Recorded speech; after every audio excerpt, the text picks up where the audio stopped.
Welcome back to the Women's Basketball Summit, the online platform for basketball players, coaches, and parents. Today, my guest is Scott Prunier, and Scott used to train me many, many moons ago when I was in high school, when I would be home for college. He was my sports performance coach, so I'm super excited to be talking to Scott. So, Scott, welcome to the call. Jen, thanks for having me back. It's a pleasure and an honor, and looking forward to talking shop and adding to your great lineup.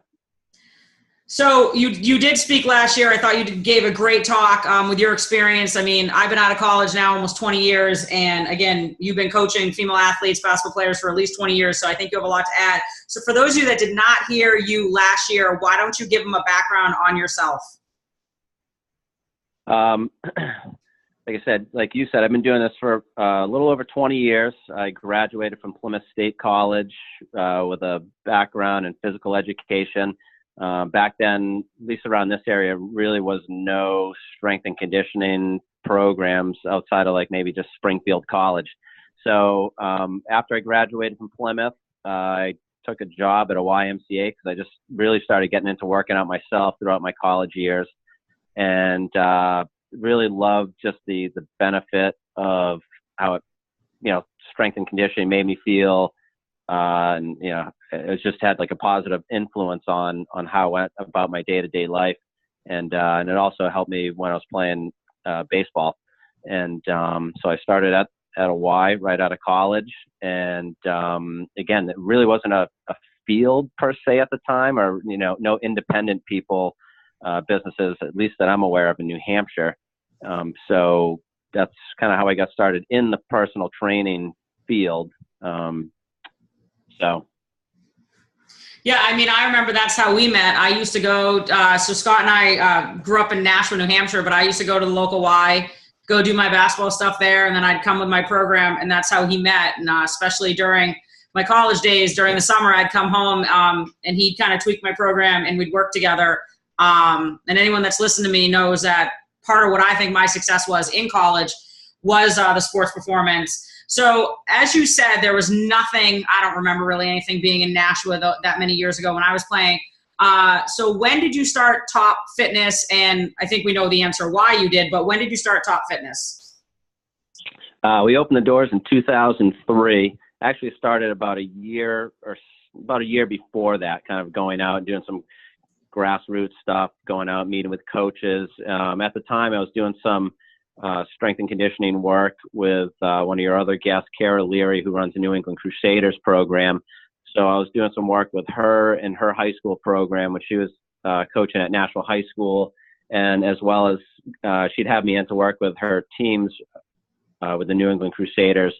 So right there, kind of, started getting my feet wet in the strength and conditioning area, and from there, there was just a huge need for really just educating athletes, specifically females, on how to strength train properly.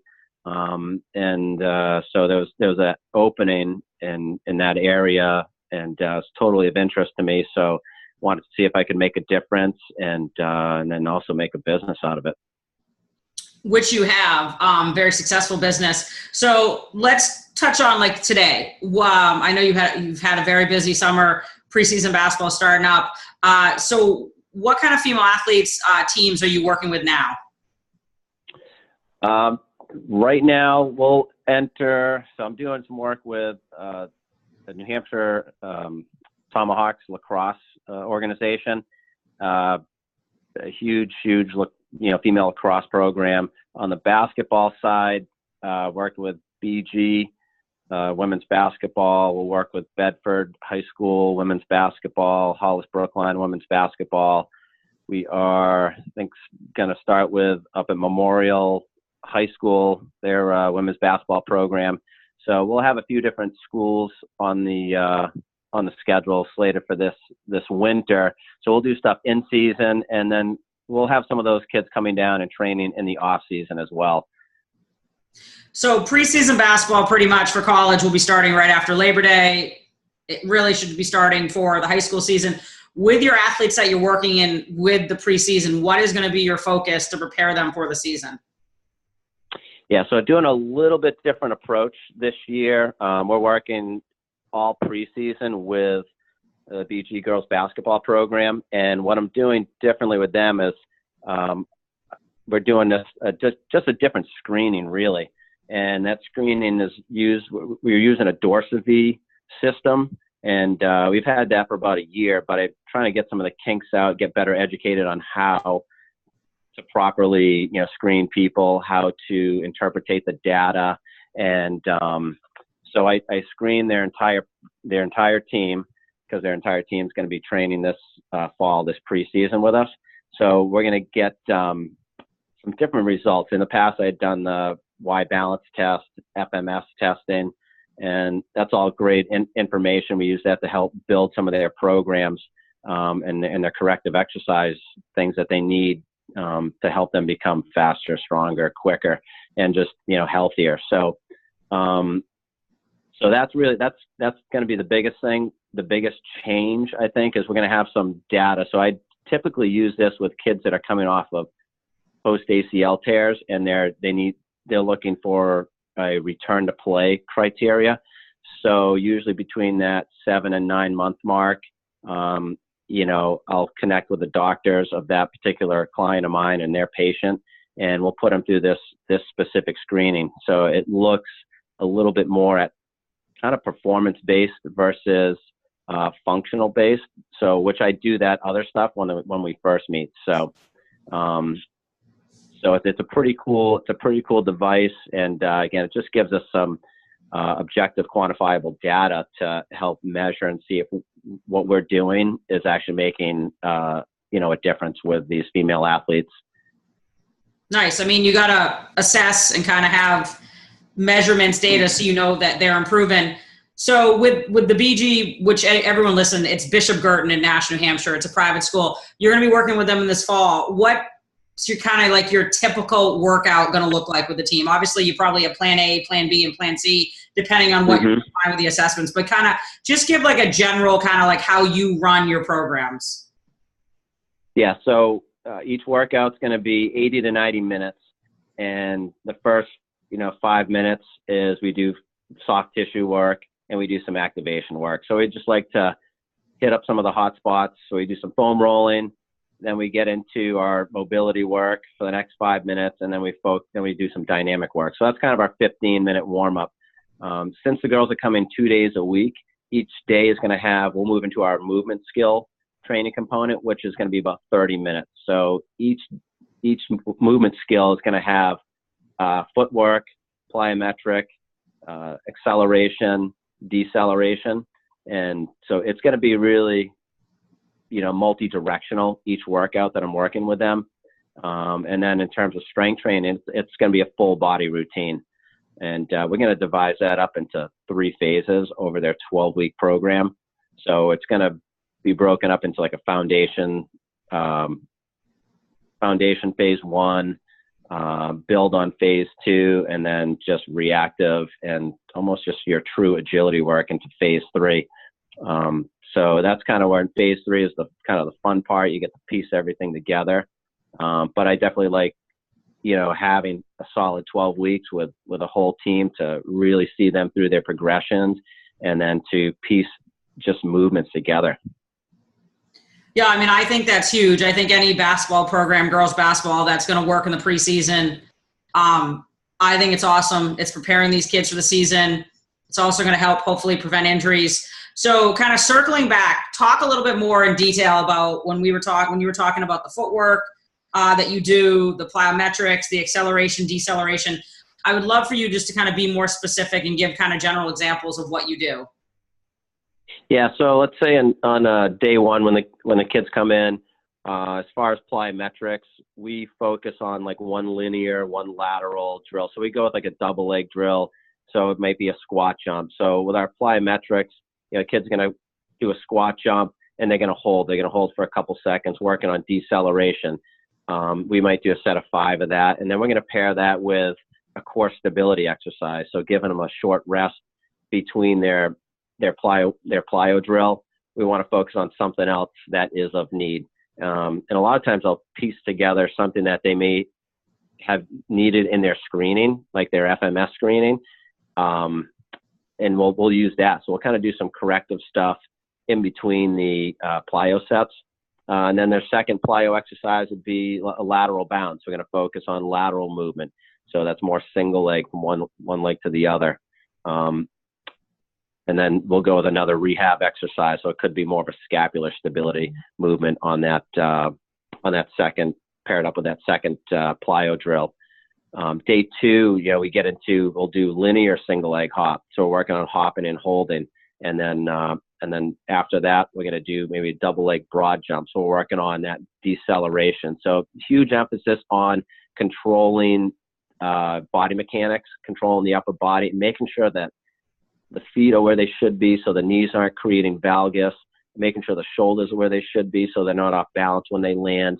So setting the kids up and with real basic foundational fundamental movements is going to be so huge and imperative to like them doing the other drills, hurdle jumps, multi-directional jumps that, we set them up so it's like we layer the drills. So it goes from basic, starts to get a little bit more complex, a little bit faster, and then multi-directional. So those are kind of how I like to layer our drills. Again, double leg, single leg, 'cause that's how the sport is played. I do like some double leg stuff, even though the sport is predominantly played on one leg, just to create awareness. I think it just helps build, confidence with their body posture, their body position. And then when they go to set up on defense, they're in a double leg, stance position. So I look from head to toe, see what needs to be worked on. And that's really what we give our cues based on. So if it's somebody set up perfect and they're not getting a lot of cueing, that's a good thing. But if their feet are too wide when they're jumping and landing, that's going to create a ton of stress on the knees. So again, everything we're doing, especially in the first 4 weeks, is foundation based. Make sure they understand so that this way, when we get to the fun stuff, they're going to be doing it and executing it, with probably less and less coaching, and they're becoming better. Most coaches themselves, they know what to expect, what to look for. Nice. And then what do you do kind of acceleration work in your deceleration work? Are you a big fan? Agility ladder, bands, sled work. What do you guys use? I like we use the ladder. Probably 1 day a week. I like it just to really wake up the feet. I do believe footwork is huge. So I like the coordination. So, 1 day we would do a dynamic warm up. Other day we're going to use the ladder so we can focus on just body control, footwork, coordination. So I think that's a good sort of prep exercise to get ready for acceleration.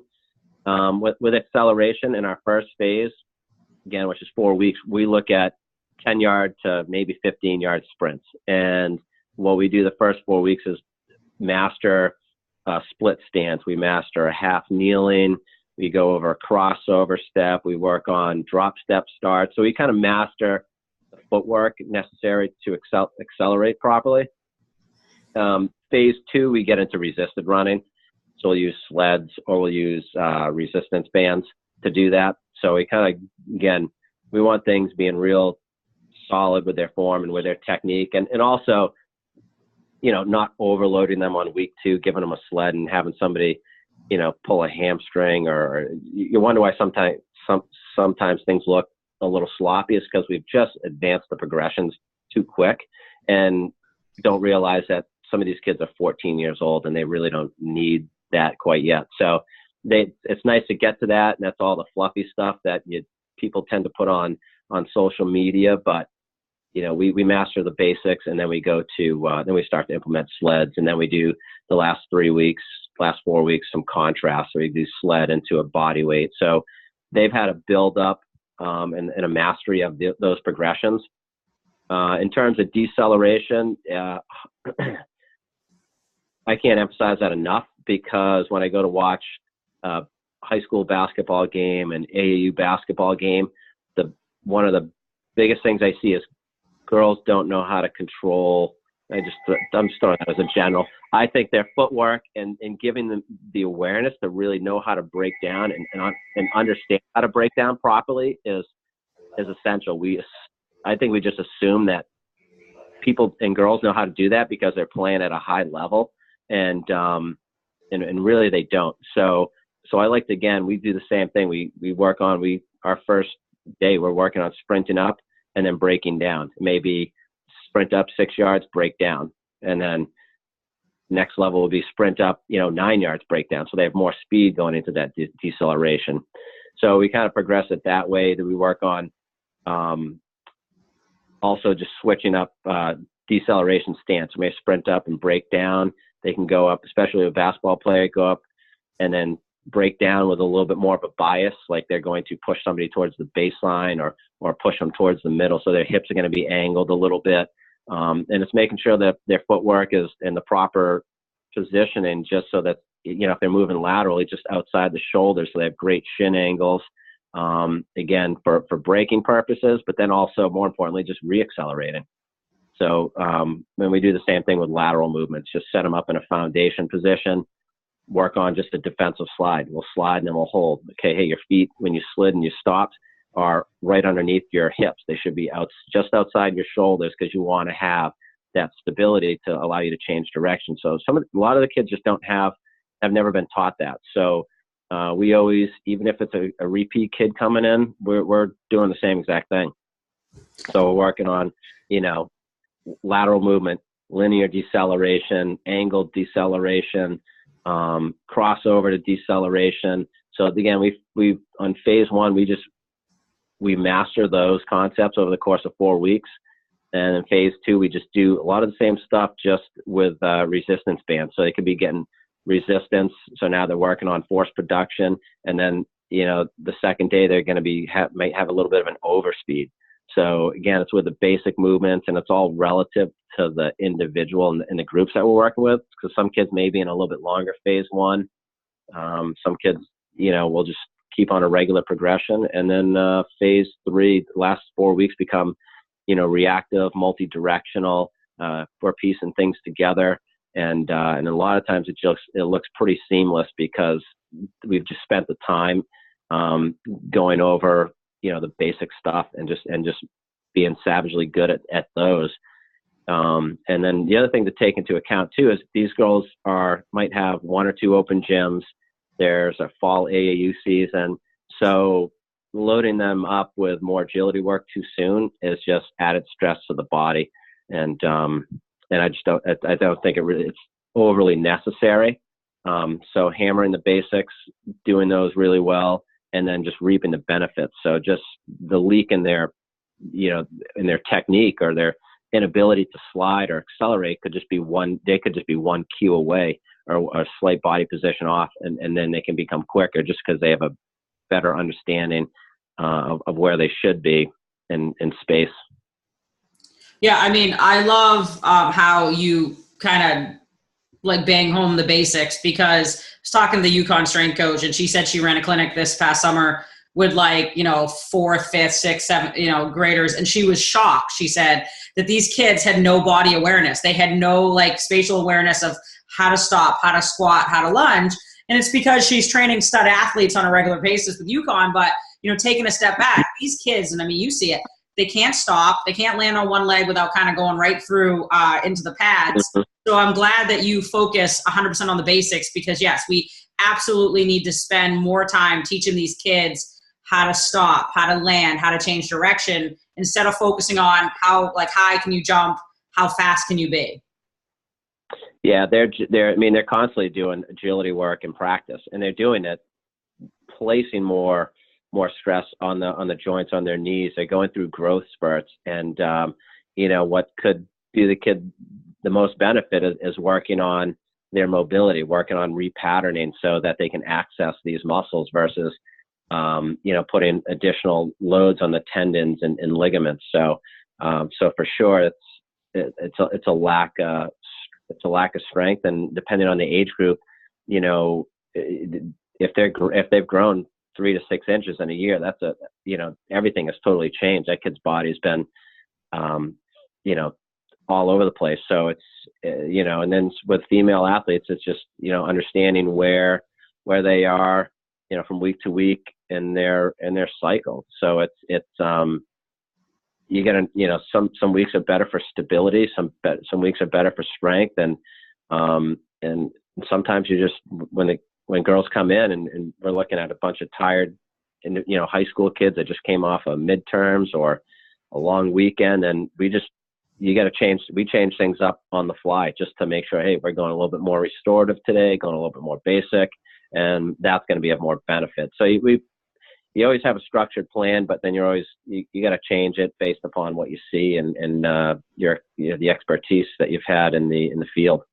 Yeah, absolutely. So I'm curious to get your thoughts on this. Obviously, I know for a fact you've trained a ton of girl basketball players that have gone on to Division I full scholarships, or they played Division II, Division III, and had pretty good careers. Just with working all with these girls that you've worked with, what would be kind of like your takeaways of working with them on a strength program? What would your advice be to like the athletes out there listening again? Because you're seeing these strength programs, you're working with these kids the last 20 years. Kind of like, what are your takeaways from working with all these athletes? Yeah, my first thing when I get let's say a senior in high school or even a junior, my goal is to make them college ready. And if they're a senior and they've gotten their program from their college, I take a look at the program and just make sure that they're ready to do those lifts. So right, wrong, or indifferent, like, hey, some people are getting away from hang cleans, but if they're, I don't really particularly care. It's like I want to make sure that they're really good at doing what they need to do when they get to the college level. Unless somebody has had some sort of physical issue like a back problem and their program says hang clean, and I'll reach out and I'll contact the college coach and be like, hey, listen, just so you know, this person's had spondylolysis, and therefore they shouldn't be. We can find some other way to get explosive versus loading their spine. So I make sure I think programs are getting better. You're not seeing as much of your squat, deadlift, bilateral dominant, strength programs. You're starting to get coaches that are, prioritizing single leg, stance stuff. So lunges, split squats, step up, single leg squats, one leg RDLs, single leg hamstring curls. So you're starting to see more of a preventative approach in these programs. So which is a good thing. So we might change up, 5 to 10% of what we're doing. So most of the times the kids will do our program, but if they need to have a certain lift in there that, that they're going to be tested on, then we'll make sure that instead of front squatting or doing a front squat grip, split squat, that they're just going to be doing a front squat. And, so we just make sure that they're prepared for what's ahead of them, and the other thing is just conditioning levels too. So, whatever the coach had, whatever they have for a test, we just make sure that they're ready for the test. So that just makes a good impression. It's like a first interview. We want to make sure that they're ready to go. They do a good job. But we just kind of balance out the overall volume that they're doing. Cause I think sometimes just volume gets stacked on these kids, and that's a kiss of death in my opinion. So, and girls, the reason why I love working with female athletes, they don't question a whole lot. They listen and they work their butts off. So, that's what it's so cool. It's like, hey, I don't want you to do this. We're going to switch it up. I'm going to have you do this instead. And they're like, oh, okay, yep, that's fine. So that's I've been doing it for over 20 years, and females are so good to work with. They're so receptive to coaching, and and it's for them. It's not all about how much they lift. Where some of the guys, you ask them to go down on weight, they're offended. Females like, oh, my form wasn't as good. Yeah, that's fine. I'll take better form over doing things incorrectly. So that's kind of a long-winded version of my take on what I'm seeing. So it's just this shift in the exercises that the girls are doing are more single leg based, and we're kind of doing the same, but just not, we master the basics too, and then we progress things. Same thing we would in our speed and agility. The strength training just gets layered the same way. So it's just start with basic goblet squat to maybe a front squat to maybe RDL into a squat. So we go some different movements, and just trying to, again, the overall goal is to build a better athlete, because they're getting enough of the sport specific stuff through playing their sport. We're just trying to rebuild them, make them more resilient and more durable. Absolutely, because I mean, anyone that was a high school basketball player that played in college, if you think the high school season is demanding, you get to college, it's going to smack you in the face your freshman year. Just the competitiveness, the physicality, and you have more games. So I just to kind of wrap up the call with everything we talked about today, with like kind of speed, agility, quickness, and then sports performance training. You're fortunate that you have a ton of female athletes that want to come work with you. I feel like you've developed a great culture. You've developed great relationships with local teams.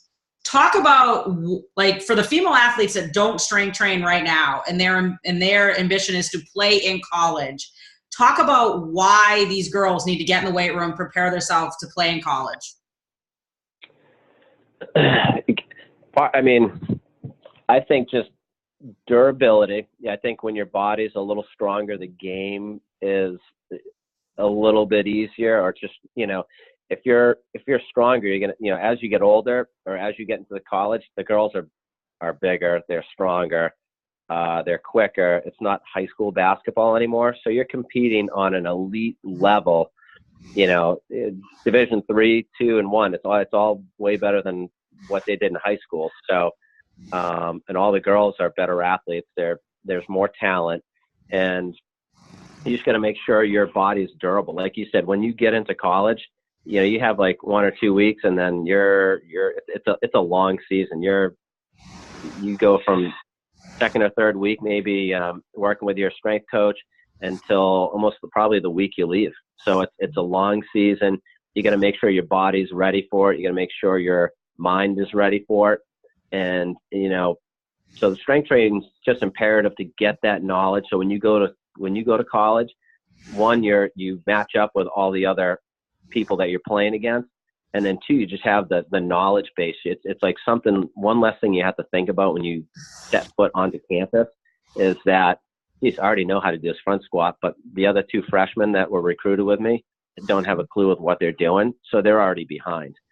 So getting a jump start and making sure you're ahead of, I try to tell my kids, I want you going in looking like you're a college junior, as far as like your form, your confidence, and your strength, that's going to get there. So I don't really care how much the kids lift when they go in, because I know when they get to college, usually the demands are pretty high, and and quite honestly, when I get my college kids that come home, our first 4 weeks, we're kind of lowering the loads because they've had a solid 9 months of the basketball strength work.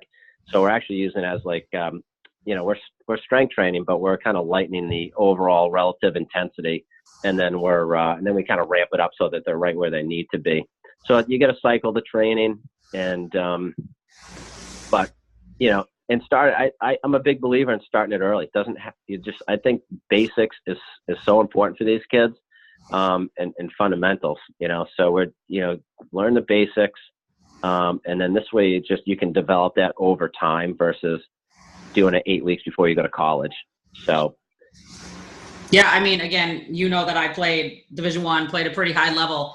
And the difference going to like a Division I basketball, it's not skill. Like if you're good enough to get on a full ride, like I'm going to guess that you are a pretty good basketball player. It's the physicality of the game. It's strength and speed. I've said that to everyone, and I'm sitting down, but you know this. I mean, you know me personally. I'm 5'3". There was nothing special about me. I would just outwork my opponent, and I did it in the weight room because no one else wanted to get in the weight room. So I enjoyed our call. I always love talking shop with you because we have such a history. If people want to find out or reach out to you more about you and what you're doing in Nashua, New Hampshire, where can they find you, Scott? I can reach out to me at my email is Scott, SCOTT, at gotopfitness.com. They can, or go to my website, www.gotopfitness.com. You can find my email there. I'd love to any of your people I'd love to be able to help them out.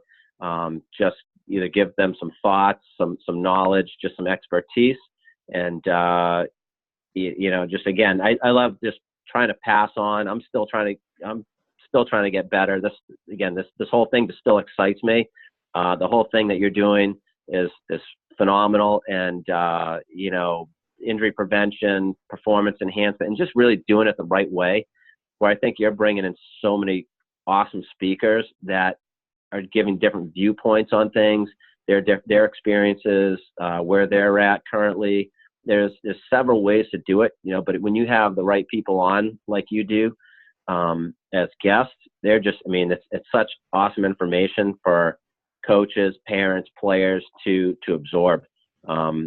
Again, it's just, we just want to do a better job. And then just really at the end of the day, have people enjoy the working hard. And just, this is also a skill that they can use for life too. So I'm a big believer in that. So just strength training, being active individuals, and it's just the whole thing just still gets me fired up after 20 years of doing it. Yeah, no. So thank you for that. And hopefully you and I will catch up soon the next time I'm in Nashville, but I'll talk to you soon, Scott. All right. Thanks, Jen.